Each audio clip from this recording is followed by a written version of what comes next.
Now, let's continue crocheting the body of our long-necked dachshund. We'll start with the first round, which is a magic ring with 6 single crochets. If you're unfamiliar with the magic ring, you can refer to our dedicated tutorial on that. The body itself will have a total of 44 rounds.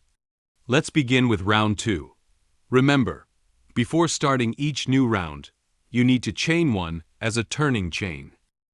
Wrap the yarn around your left hand. Bring the hook under the yarn so it's positioned above the strand. Hook the yarn from behind and pull it through the loop. And that's it, 1 chain stitch.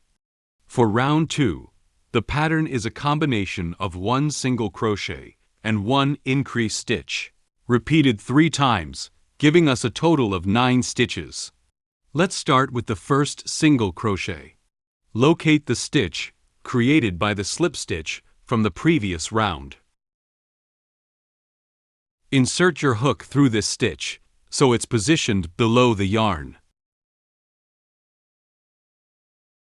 Hook the yarn. Pull it through the stitch.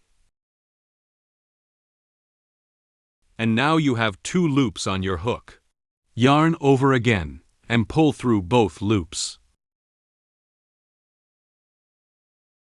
This completes your first single crochet. As a beginner, I recommend marking your first stitch of each round to help you identify where each round begins and ends. This will prevent any stitch counting errors. Take a stitch marker and insert it through both loops on the side of this first stitch. Next, we'll do an increased stitch in the stitch directly to the left of the one we just completed. An increased stitch means placing 2 single crochets into the same stitch. This helps gradually expand the body of the dachshund. Insert your hook into the next stitch. Bring it below the yarn, hook the yarn, and pull it through, creating 2 loops on your hook. Yarn over and pull through both loops. That's the first part of our increased stitch. Without moving to the next stitch, repeat the same steps to crochet another single crochet in the same stitch. You've now completed 1 increased stitch. Starting from the stitch marker, you should see 3 V-shapes, so that completes 1 set of single crochet and single crochet increase. Now, let's do it again together. Move your hook to the next stitch, which is the 3rd stitch in this round. Insert your hook into this stitch. Pass the hook under the yarn, then yarn over from the back and pull the yarn through the stitch. Yarn over once more and pull through both loops on the hook to finish a single crochet. Now move your hook to the next stitch, which is the 4th stitch in this round. Insert your hook into this stitch and pull the yarn through, so there are 2 loops on the hook.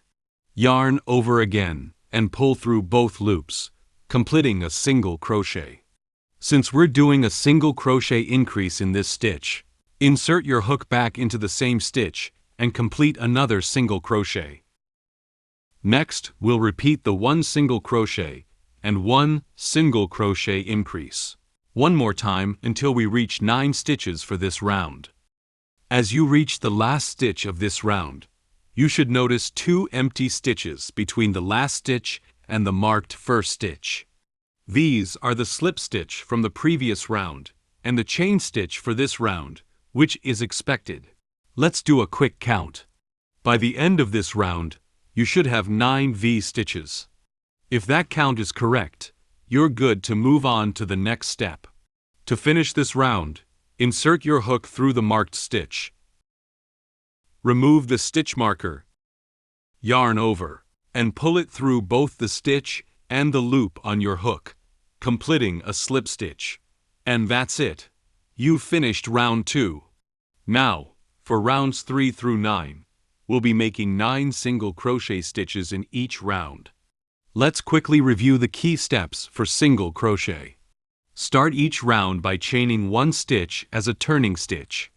Insert your first stitch into the marked slip stitch from the previous round. After finishing the first stitch, place a stitch marker to mark the start of the round. Once you've completed the last stitch, count your stitches from the marked point to ensure you have the correct number. When finishing the last stitch with a slip stitch, yarn over and pull through both the stitch and loop on your hook. Following these steps, each round from 3 to 9 should have 9 single crochet stitches. Let's keep going. Now, we're at the last stitch of round 9, and it's time to switch colors for round 10.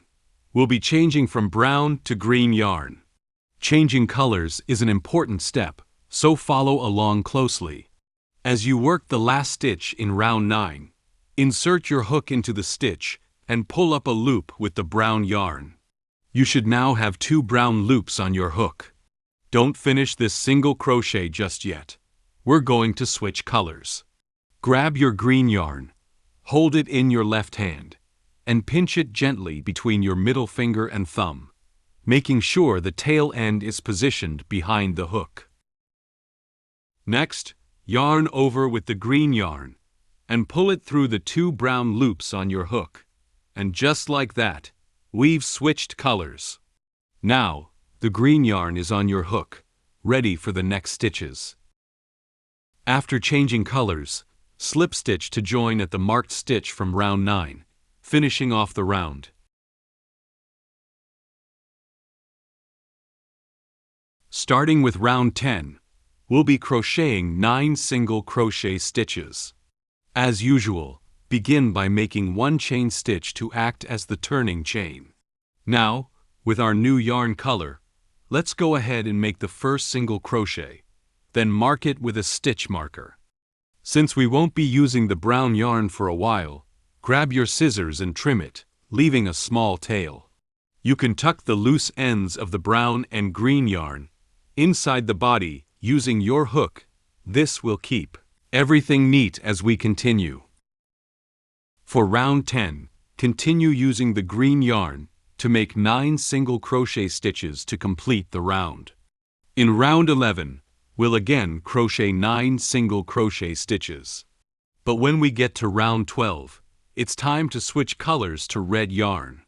So, as you're working the last single crochet of round 11, stop halfway through when you have 2 green loops on your hook, because we're going to switch to red.